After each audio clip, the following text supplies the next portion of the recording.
Peoples party के chairman Bilawal Bhutto Zardari ने कहा है कि जो नया पाकिस्तान हमारे सामने बन रहा है, इसमें अवाम से रोटी कपड़ा और मकान के अलावा जमहूरी ख्वाब भी हमसे छीना जा रहा है, जबकि सिंध में हम किसी को अल्ताफ हुसैन वाली सियासत वापस लाने की इजाजत नहीं देंगे।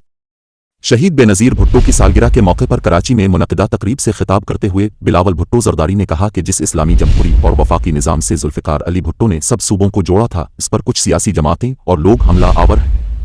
बिलावल भुट्टो जरदारी ने कहा कि सिंध के नौजवान हमेशा अमन पसंद रहे हैं और अपने हुकूक के लिए एहतिजाज करना जानते हैं। चेयरमैन पीपल्स पार्टी ने कहा कि उनकी पहचान दहशतगर्दों की हो, उनकी पहचान वो जो अल्ताफ हुसैन वाली सियासत की हो। हम किसी को इस सूबे में अल्ताफ हुसैन वाली सियासत वापस ले आने की इजाजत नहीं देंगे।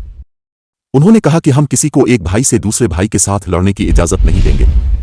चेयरमैन पीपल्स पार्टी ने दावा किया कि सूबा सिंध की देही और शहरी जीडीपी मुल्क के दीगर सूबों के मुकाबले में सबसे बेहतर है। सरबराह पीपीपी ने कहा कि उसके बावजूद हमने कभी वजीर आजम इमरान खान की तरह ये अदादो शुमार सामने रखकर माशी तरक्की का नारा नहीं लगाया, क्योंकि बिलाशुबा ये कामयाबी है, लेकिन हम चाहते हैं कि ये अदादो शुमार के बजाय अवाम पर असर की सूरत में नजर आए। उन्होंने कहा कि यह सूबा सिंध के अवाम की कामयाबी है कि इतने कम वसाइल और हक न मिलने और कोरोना माशी बहरान के बावजूद यहाँ बेहतर कारकर्दगी है, लेकिन उन्हें तना दिया जाता है और किरदार कशी की जाती है कि यहाँ कुछ नहीं होता, हालांकि अवाम की मेहनत की वजह से सूबे की जीडीपी दीगर सूबों से बेहतर है। बिलावल ने कहा कि सूबा सिंध वाहिद सूबा है जहाँ तनख्वाहों में इजाफे, कम अज कम उजरत, Benazir income support programme, people's तखफीफ गुर्बत प्रोग्राम के जरिए मुसलसल गरीब अवाम तक मदद पहुंचाई जा रही है। उन्होंने मजीद कहा कि अगर आपकी मईशत बेहतर कारकर्दगी का मुजाहरा कर रही है तो वो इसलिए कि आपके यहाँ टैक्स की शरह दीगर सूबों से कम है। अब ताजिर बरादरी के साथ चोरों वाला सलूक नहीं करते, बल्कि उन्हें आहिस्ता आहिस्ता टैक्स नेट में लाते हैं, जिससे टैक्स रेवेन्यू कलेक्शन बेहतर होता है और कारोबारी मराकज़ बेहतर कारकर्दगी दिखाते हैं। उन्होंने मजीद कहा कि अगर आपकी मईशत बेहतर कारकर्दगी का मुजाहरा कर रही है तो वो इसलिए कि आपके यहाँ टैक्स की शरह दीगर सूबों से कम है। अब ताजिर बरादरी के साथ चोरों वाला सलूक नहीं करते, बल्कि उन्हें आहिस्ता आहिस्ता टैक्स नेट में लाते हैं, जिससे टैक्स रेवेन्यू कलेक्शन बेहतर होता है और कारोबारी मराकज़ बेहतर कारकर्दगी दिखाते हैं। बिलावल भुट्टो जरदारी ने कहा कि पूरी दुनिया और इकनॉमिस्ट जरीदा इस बात को तस्लीम करता है, न सिर्फ पाकिस्तान बल्कि पूरे खित्ते में सिंध की पब्लिक प्राइवेट पार्टनरशिप बाकी सबसे बेहतर है। तो पाकिस्तान में बैठे हुए लोग जहां मसाइल पर तनकीद करते हैं, वहीं जिस चीज को आलमी सतह पर सराहा गया, इसकी तारीफ करनी चाहिए। चेयरमैन पीपल्स पार्टी ने कहा कि सूबा सिंध पर जो माशी और आईनी हमले हो रहे हैं, उन पर वजीर आला सिंध ने आवाज उठाई है, मुल्क व कौम के सामने इन मसाइल को उठाया है और अब हमारी जिम्मेदारी है कि जिला जाकर अवाम को बताएं कि उनके साथ क्या नाइंसाफी हो रही है, किस तरह उनके हक पर डाका डाला जा रहा है और वसाइल नहीं दिए जा रहे।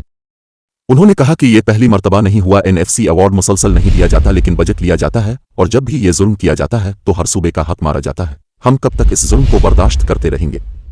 बिलावल भुट्टो जरदारी ने कहा कि वजीर आला सिंध ने उन्हें पूरे मुल्क के सामने बेनकाब कर दिया कि किस तरह वफाकी बजट में पीएसडीपी का मंसूबा बनाया गया और सिर्फ एक सूबे को खास तौर पर निशाना बनाकर इसकी हर स्कीम हटा दी गई। बिलावल भुट्टो जरदारी ने कहा कि वजीर आला सिंध ने उन्हें पूरे मुल्क के सामने बेनकाब कर दिया कि किस तरह वफाकी बजट में पीएसडीपी का मंसूबा बनाया गया और सिर्फ एक सूबे को खास तौर पर निशाना बनाकर इसकी हर स्कीम हटा दी गई। और आखिर जो एक बहुत जरूरी मुतालबा है, जो आप हर किसी ने करना है, सीएम साहब ने करना है, मैंने करना है, आपने करना है, कि वो जो पैसा जो मुलीर के अवाम का पैसा है, जो कितने सालों से कहीं फंसा हुआ है, वो तो फौरन दिया जाए, वो फौरन दिया जाए और वो सबसे पहले मुलीर को दिया जाए।